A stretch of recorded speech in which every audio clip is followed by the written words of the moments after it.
मैं कुछ बातें कहना चाहता हूँ।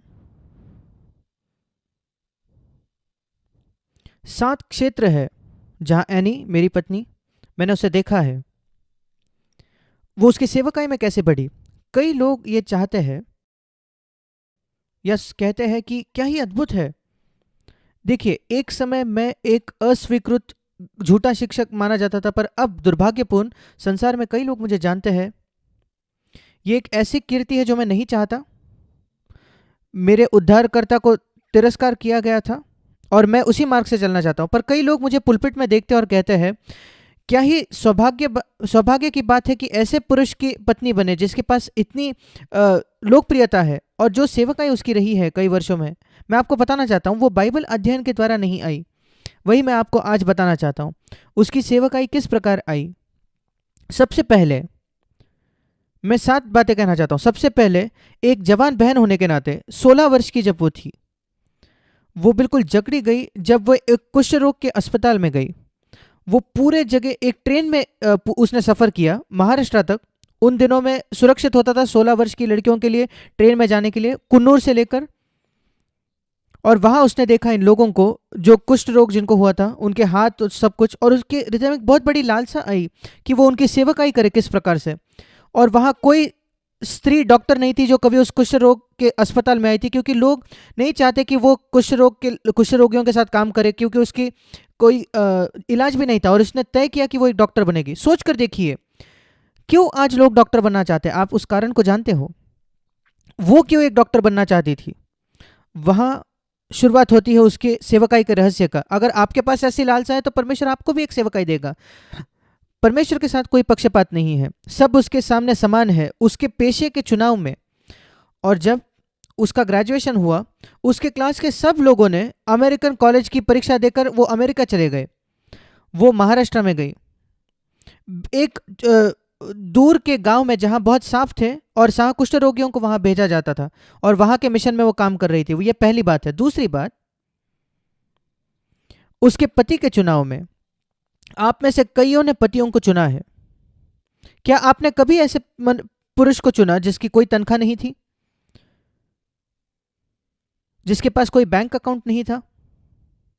यहां कोई है, आप ऐसे पुरुष को कभी चुनते क्या, जो गंजा था।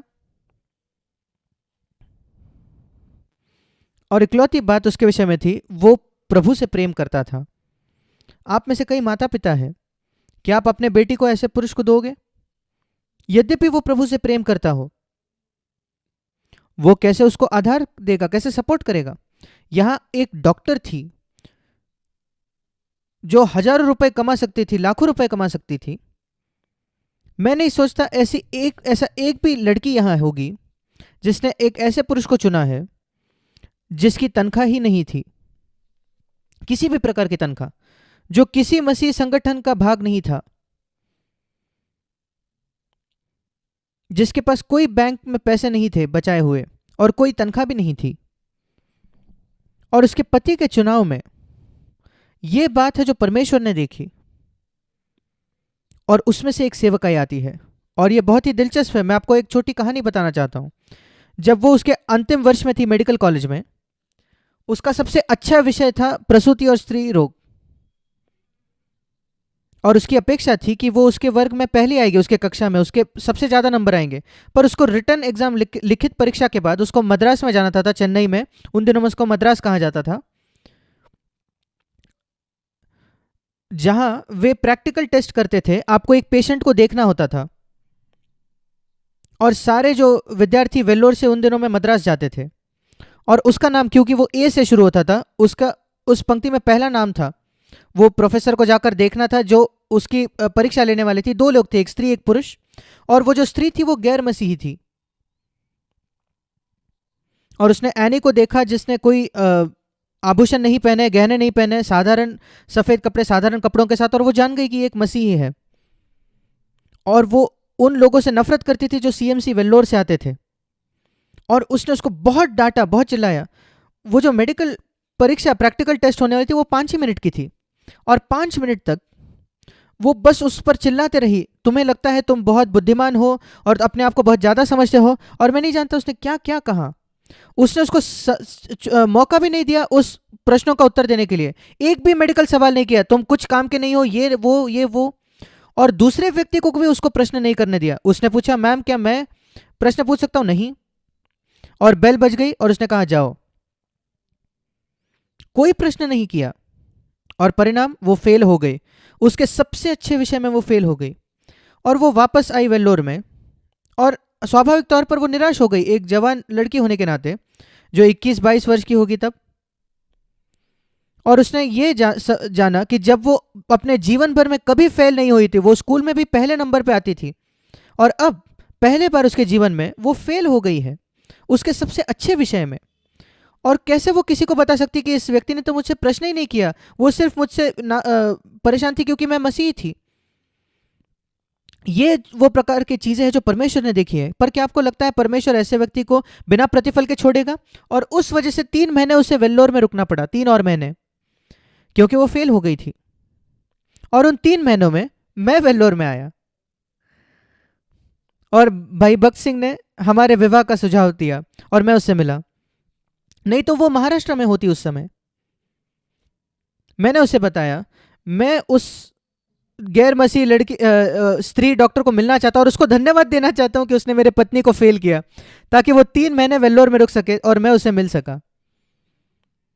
क्या फर्क पड़ता है कि आपके करियर में अगर आप 3 महीने गवा देते हो, तो अगर उसके परिणाम स्वरूप परमेश्वर उसका इस्तेमाल करता है, उसी घटना का इस्तेमाल करता है। परमेश्वर ने मसीह के क्रूस पर चढ़ाए जाने को इस्तेमाल किया, वो सबसे महान बात थी।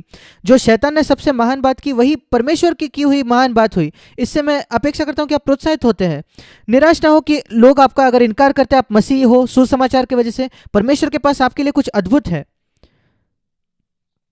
और उसने प्रभु को उस समय यह भी कहा, जब भाई भक्त सिंह ने हमारे विवाह का सुझाव दिया था, उसने कहा प्रभु मैं प्रचारक नहीं हूं, यहाँ एक व्यक्ति है जो अच्छा प्रचार कर सकता है, पर मैं प्रचार नहीं कर सकती। और प्रभु ने उससे कहा आपको प्रचार नहीं करना है।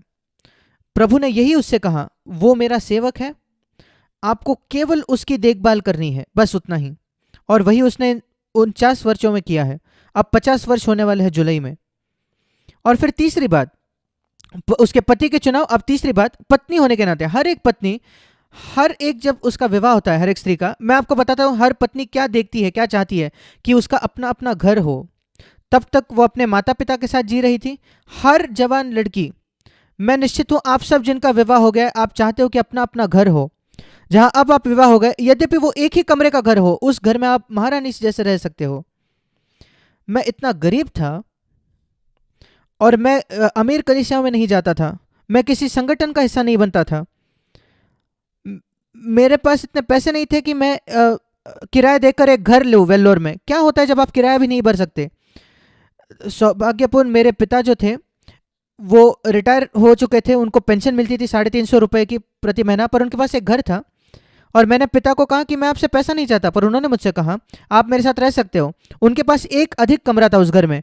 और मैं और मेरी पत्नी, जैसे ही हमारी शादी हुई, हम तुरंत वहां जाकर रहने लगे, हमारे मेरे माता पिता के साथ, उसके सास ससुर के साथ। आप में से कितने लड़कियां जो विवाह होते हैं इसके चाहत रखते हो कि आप पहले दिन से अपने सास ससुर के साथ रहो? मैं वहां आसानी से जी सकता था क्योंकि वो मेरे माता पिता थे। और आपको मालूम है क्या कितने समय लग गया मेरा घर होने के पहले? 4 वर्ष लग गए। मूसा 40 वर्ष अपने सास ससुर के साथ रहा और परमेश्वर ने उसे तोड़ा। याकूब 20 वर्ष रहा उसके सास ससुर के साथ और परमेश्वर ने उसे भी तोड़ा। एनी को 4 वर्ष बिना घर के रहना पड़ा। अगर आप ये जानते थे तो कितने लोग ऐसे पुरुष से विवाह करते? आप सोचते हो कि क्या सेवकाई है उसके पास, आज वो किताबें लिखती है, इस वो यहां से वो सेवकाई आई, बाइबल अध्ययन से नहीं। वो जानती थी और स्वेच्छा से उसने उसे स्वीकार किया। अगर कोई आर मार्ग नहीं है प्रभु, अगर यही आपने मेरे लिए रखा है तो ये अच्छी है, मैं उसको स्वीकार करती हूँ। और सही समय पर परमेश्वर ने हमें घर दिया जहां हम जिए। और उस घर में भी हमारे रिश्तेदार आते थे हमसे साथ रहने के लिए। शुरुआत में हमारे विवाह से हमने उनकी सेवकाई की, हमने उनकी सेवकाई की। उसका भाई आया, उसकी बहन आई, अलग अलग भाई आए। और मेरे माता पिता हर साल आते थे 2 या 3 महीने के लिए। जब चेन्नई में बहुत गर्मी होती थी वो आकर हमारे साथ रहते थे हर साल। 1972 से लेकर 1982 तक 10 वर्ष। आप में से कितने लोग कह सकते हो आपके माता पिता आपके सास ससुर आकर आपके साथ रहे हैं हर साल 10 सालों तक, 2 या 3 महीने तक। कई बहुएं जो है वो बिल्कुल परेशान हो जाते हैं, थक जाते हैं अगर उनकी सास उनके घर में हो तो। आप में तो कभी अपने सास को आपके साथ नहीं रहने दिया क्योंकि आपके लिए बहुत ज़्यादा है, और आप अपने बेटियों को भी सिखाते हो कभी अपने सास को अपने घर पे नहीं रखना। परमेश्वर आपको आशीष दे, मैं यहाँ आपका न्याय करने के लिए नहीं हूँ, पर अपेक्षा मत करें कि आपको सेवकाई रहे। ये मत सोचे कि सेवकाई आती है क्योंकि मैं नई भाषा के विषय में जान गई हूँ, मैं सही भाषा का इस्तेमाल करना जानती हूँ। नहीं, वो टूटेपन के द्वारा आते हैं। मूसा और याकूब के ससुर के साथ रहने के द्वारा, टूटेपन के द्वारा, चूर चूर होने के द्वारा। हम चूर चूर होने के विषय में बात कर सकते हैं, पर व्यवहारिक तौर पर इसका यह मतलब है, मैं बस आपको बता रहा हूं।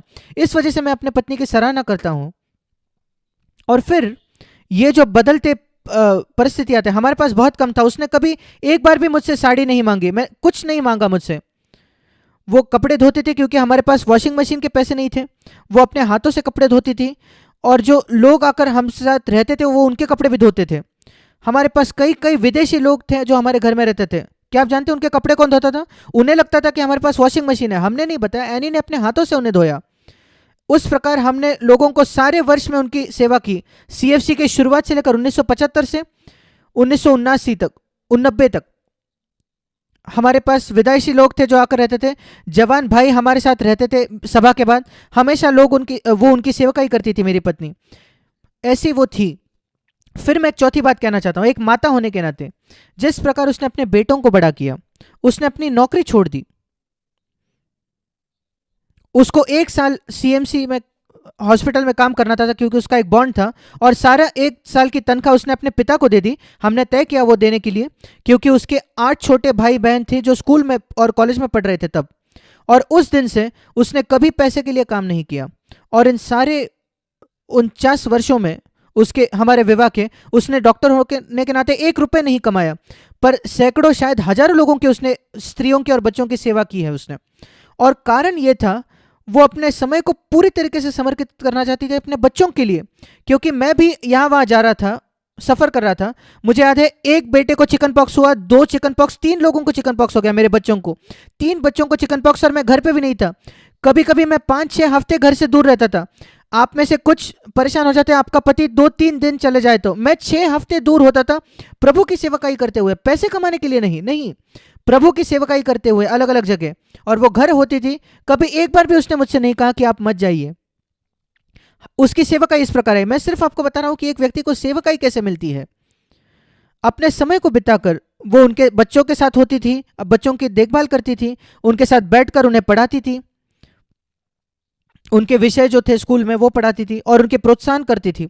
एक उत्कृष्ट उदाहरण एक माता होने के नाते। सारी माता बलिदान करते हैं, त्याग करते हैं, पर मैं नहीं जानता आप में से कितने हैं अपने पति इतने दूर रहते हुए भी पैसा कमाने के लिए नहीं। कई पति गल्फ में चले जाते हैं, दुबई में जाते हैं पैसा कमाने के लिए, वो अलग है, ये अलग है। मैं गांव में जाता था, यहां वहां जाता था गरीबों की सहायता करने के लिए, और पति कई हफ्तों में दूर रहता है, और सेवकाई इन बातों में से आती है। और फिर एक जवान बहन होने के नाते पेशे के चुनाव में, दूसरा एक जवान बहन होकर पति के चुनाव में, तीसरा एक पत्नी अलग अलग परिस्थितियों में एडजस्ट करते हुए, चौथी एक माता होने के नाते, और पांचवी बात एक बहन और एक माता और एक डॉक्टर सीएफसी में कईयों के लिए। इन सारे वर्षों में जब से कलीसिया शुरू हुई,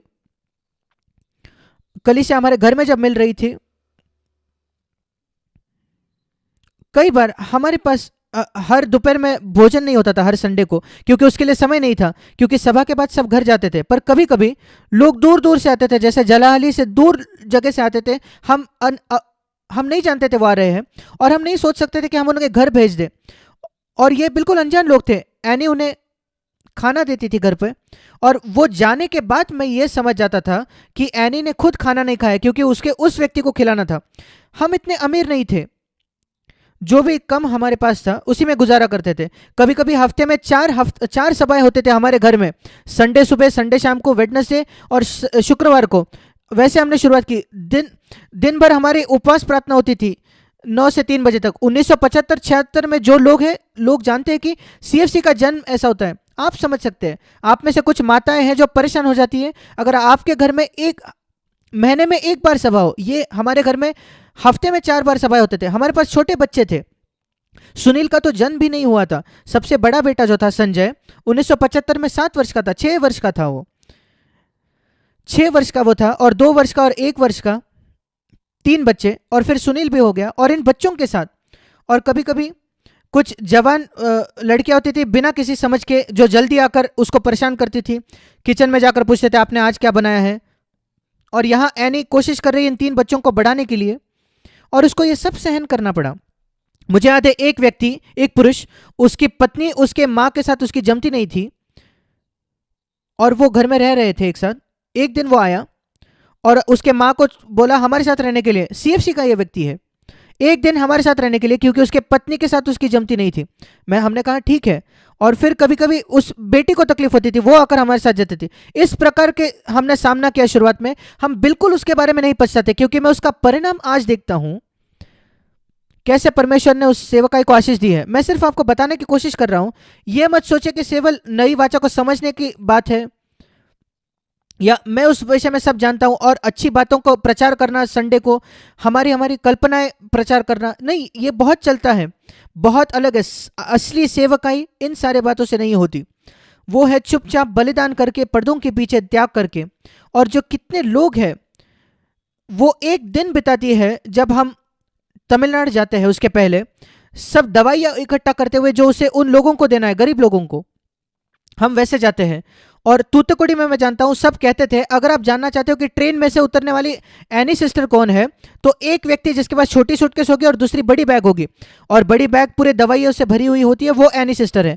और वो ऐसी एक बहन और एक माँ रही है, जैसे आपने सुना, कई लोगों के लिए, और कई लोगों के लिए एक डॉक्टर रही है। ये 5वीं बात है। 6ठी बात, उसके जीवन का अगला पड़ाव था एक सास होना। ये एक कठिन बात है, क्योंकि यह संसार भरा पड़ा है ऐसे उदाहरणों से, जहां सास और बहुएं जिनकी एक बनती ही नहीं, वे एक दूसरे को सहन ही नहीं कर पाते, अपने बहू को या अपने सास को। नहीं, ये मत कहो कि वो अपने पति से कहते कि तुम्हारी मां आ रही है, मुझे मत कहो। और एनी और मैंने तय किया, नई वाचा में हम इस पर विजय पाने वाले हैं। ये केवल उस पर निर्भर नहीं करता है, वो बहुओं पर निर्भर है। और मैं बताना चाहता हूं, हमारे बहुए 2004 से हमारे पास बहुए हैं। जब सुनील का विवाह हुआ, और उसके बाद हर एक साल मेरे बाकी बच्चों का विवाह हुआ, और इन सारे वर्षों में, 13 वर्षों में, हमारे पास बहुए रही है, हमारी बहुए रही है। और केवल एनी नहीं, जिस प्रकार उन बहुओं ने भी प्रतिक्रिया, हम उन्हें बहुए नहीं कहते, हम उन्हें प्रेम में हमारी बेटियां कहते हैं, प्रेम में। और इन सारे वर्षों में जो अद्भुत रिश्ता रहा है, हमारे 4 जो बेटियां हैं प्रेम में, उनका जो एनी के साथ रहा है, ये दोनों तरफा है। आप जानते हो एक रिश्ते में दो तरफा, एक तरफा नहीं होता। उसको एक बहुत बुद्धिमान सास होना है और उन्हें एक बुद्धिमान बहुए होना है। और मैं आपको कहना चाहता हूं, हमने उन हर घर में अपने समय को आनंद से बिताया है जहां हम रहे हैं। हमने तय किया है हमारे जीवन में यह साबित करने के लिए कि नई वाचा में ऐसी कोई बात ही नहीं है कि बहू सास का कठिन रिश्ता। अगर आप उस पर विजय नहीं पा सकते, मैं आपको बताता हूं, नई वाचा के विषय में बात करना छोड़ दे, किसी मरे हुए कलीसिया में वापस जाए और पुराने संदेश को प्रचार किया। हम यहाँ संदेश का नहीं प्रचार कर रहे, हम एक जीवन का प्रचार कर रहे हैं। एक जीवन सो इन सारी बातों पर जय पाते, जो लोग कहते हैं इन पर जय नहीं पा सकते, मैं कहता हूं नई वाचा में हम पा सकते हैं। और मैं उन लोगों की बात कर रहा हूं जो अपने आप को विश्वासी कहते हैं। नई वाचा यही है, और सेवकाई ऐसी ही होती है। मैं आपको बताता हूं, ये सास पर ज्यादा निर्भर है। आप सब जानते हो कि सबसे बड़ी कठिनाई सास बहू के रिश्ते में हमेशा सास की वजह से होती है, बहू की वजह से नहीं। सास जो है अपने आप को थोपती है, कैसे तुम मेरे बेटे से ऐसे बर्ताव कर सकती हो, और ऐसा कुछ बेकार बातें। पुरानी वाचा में ये ठीक था, पर ऐसा नहीं होना चाहिए नई वाचा में। मैं बहुत धन्यवादी हूं, प्रभु ने उसे प्रतिफल दिया है। उसने उसके सास की देखभाल की। मेरी माँ बेंगलोर में कई सालों तक जिए, उसके जीवन के अंत में हमारे घर में वो रहती थी। पर जब वो घर में नहीं भी थी, उसके ऑपरेशन के समय एनी जाकर उसके साथ अस्पताल में रहती थी, उसकी देखभाल करती थी। और एक उसका सास के साथ एक माँ बेटी का रिश्ता था जब वो बहू थी, और अब उसका वो प्रतिफल कटनी कर रही है जब उसकी बहुएं है। मैं इन सारी बातों के लिए परमेश्वर को धन्यवाद देता हूँ। और आखिरकार जो बहुत ही उत्साही बात है, एक दादी होने के नाते नाती पोतों के लिए मैं आपको बताना चाहता हूँ, ये नाती पोती उससे प्रेम करते हैं। जब कभी कोई अस्पताल में होता है, एनी जाती है वहाँ, उनके साथ बैठती है अस्पताल में और उनकी देखभाल करती है, उनसे गले लगाती है। वो उनसे बहुत प्रेम करते हैं, वो उससे साथ खेलती है, जो भी बच्चों के खेल है उनके साथ वो खेलती है मुझसे भी ज़्यादा, और वो आज भी इतना उसमें सामर्थ्य है कि वो उन्हें उठा सके। मेरे पीठ इतनी मजबूत नहीं है कि मैं उन्हें उठा सकूं, पर वो करती है। ये 7 क्षेत्र है जहां परमेश्वर ने उसमें कुछ किया है, जिस वजह से वो जो है उसे वो बनाया है। मैं कुछ शब्द कहना चाहता हूं एक पति होने के नाते। मैं आपको बताना चाहता हूं, कुछ दिखाना चाहता हूं जो एक पुरुष ने लिखा उसके पत्नी के मृत्यु के बाद। देखिए इसे, वहां लिखा है कि मैंने कभी नहीं जाना, मैंने कभी नहीं जाना। ये एक पुरुष ने तब लिखा है जब उसके पत्नी की मृत्यु हो चुकी है। मैं उसे इस लिए पढ़ के दिखा रहा हूं ताकि आप में से कोई भी ये नहीं न कहना पड़े आपके पत्नी की मृत्यु के बाद, उसकी मृत्यु से पहले अब इसके विषय में सोचे। मैंने कभी नहीं जाना वो मेरे लिए कितना कुछ थी। मैंने कभी नहीं जाना वो कितनी धीरजवंत हो सकती थी। मैंने कभी महसूस नहीं किया जब तक वो चली नहीं गई कि एक स्त्री एक पुरुष की कितनी सहायता हर दिन करती है। और ओह, मैंने कभी नहीं जाना मैं कितना विचारहीन था, बेपरवाह था कई बार, जब तक मैंने उसे मरते हुए नहीं देखा। मैंने कभी नहीं जाना जिन क्रूसों को उसे उठाना पड़ा मुस्कुराते हुए धैर्य के साथ। आपको लगता है आपके पत्नी के मुस्कान के पीछे सब कुछ ठीक है, शायद एक क्रूस है जिसी के वजह से वो मुस्कुरा रही है, या जो दुख उसके हृदय पर उस थे जब वो मेहनत कर रही थी, जब किचन में घर में वो काम करती थी। मैंने केवल उसके मुस्कुराहट को देखा और मुझे लगा वो खुश है। मैंने उसके आनंद को हल्के में लिया जो आनंद थे ही नहीं। मैं उसकी सहायता कर सकता था तब, पर मैं नहीं जानता था। मैं लापरवाह था, बेपरवाह था। कई पति लापरवाह होते जब तक उनकी पत्नी मरती नहीं। और फिर मैंने सोचा कि वो बिना किसी कारण की चिंता करती थी, और फिर भी मैं देखता हूं कि उसके जीवन में कई बार तो वो पछता है, उसके पति की वजह से नहीं पर कई समस्याओं की वजह से जो स्त्रियों की और माताओं की होती है। मैं काफ़ी कुछ कर सकता था उसके लिए अगर मैं उसके दुखों को जान जाता, या अगर मैं मेहनत करने कोशिश करता उसकी सहायता करने के लिए। पर अब जब मैं अकेला हूं, ये पुरुष कहता हूं, मैं अब देखता हूं कितना दर्द उसके मुस्कुराहट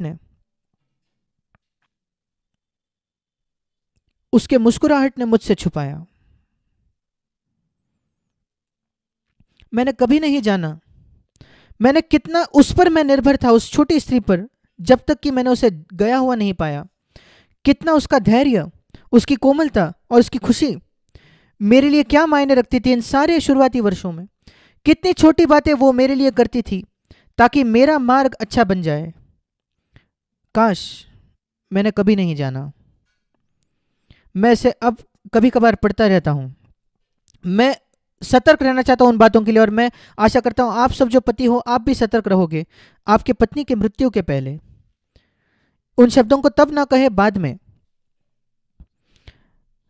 इसी के साथ मैं आपके साथ बांटना चाहता हूं एक छोटे चित्र के तौर पर वो कैसे थी एक माँ होने के नाते।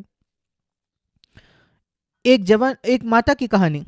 जवान माता जो है वो जीवन के मार्ग में चलने शुरू की, और उसने प्रभु से पूछा क्या ये एक बड़ा रास्ता होगा। उसने अपने प्रभु से पूछा, और प्रभु ने कहा हाँ मेरे बेटी, मार्ग बड़ा लंबा है और बहुत कठिन भी है, और तुम बहुत वृद्ध हो जाओगे उसके अंत में पहुंचने से पहले, पर आप पाओगे कि अंत शुरुआत से बेहतर है। परमेश्वर ने उसे 4 छोटे बेटे दिए, और जवान माता बहुत खुश थी। वो विश्वास नहीं कर सकती थी कि इससे कुछ बेहतर हो सकता है इन 4 बेटों से, इन वर्षों से। और इसलिए वो उनके साथ खेल खेलती थी, अपने लड़कों के साथ उन्हें बाइबल की कहानियां सिखाती थी, प्रार्थना करती थी हर रात उनको सुलाने से पहले। वो अच्छा खाना उनके लिए बनाती थी और उनसे बात करती थी और उनके साथ हंसती थी। और सूर्य उन पर चमका, और जवान माँ ने कहा इससे बेहतर तो कुछ हो ही नहीं सकता। फिर रात आई, जीवन में परीक्षाएं होती है बच्चों के साथ भी, और एक आंधी आई और वहाँ अंधेरा छा गया, बीमारियों के साथ, दूसरी परीक्षाओं के साथ। ये जीवन के रास्ते को दिखाता है माँ होने के नाते। और उसके बच्चे डर कर कांपे, और माँ ने उनको पास में खींचा, अपने साड़ी से उनको ढाका, और उसने बच्चों ने कहा माँ हम डरते नहीं क्योंकि तू हमारे पास है और कोई हानि हम पर नहीं आएगी।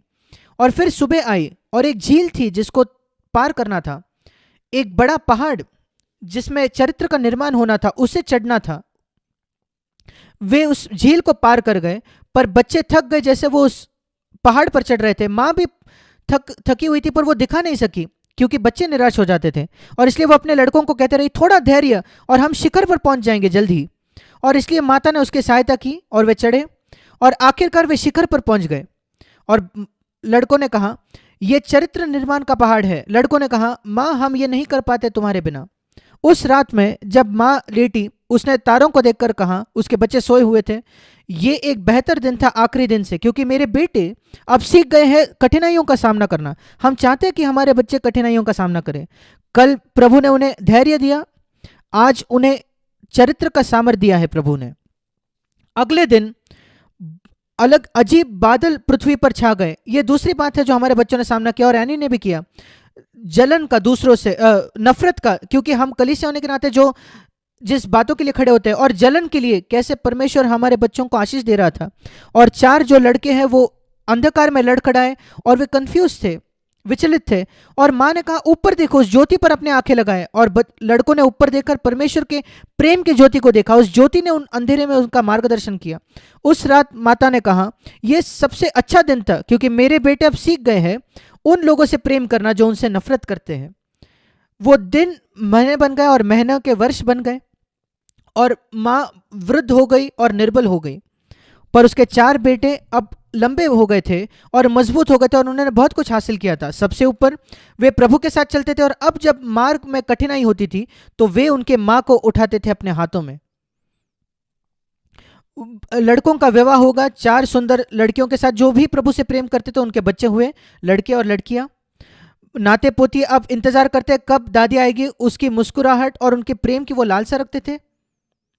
और माता पिता, बेटे, पत्नियां, नाती पोते सब ने दादी को बिठाया, एक मुकुट उसके सिर पर रखकर कहा हम परमेश्वर को आपके लिए धन्यवाद देते हैं।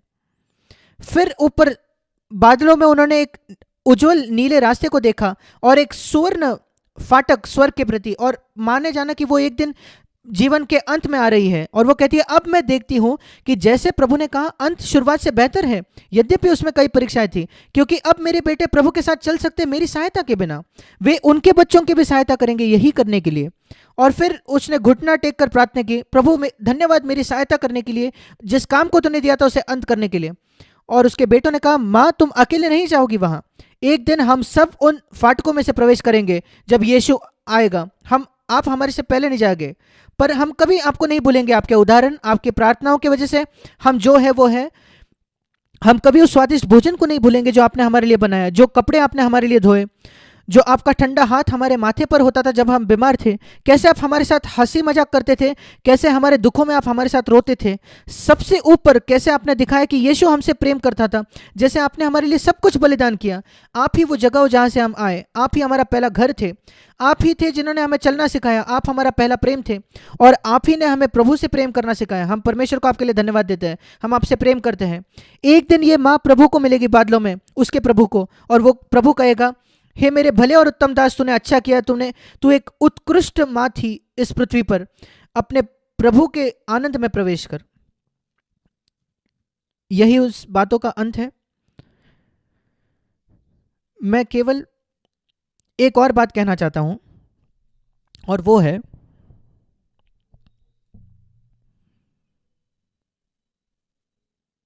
एक गीत है जो मैं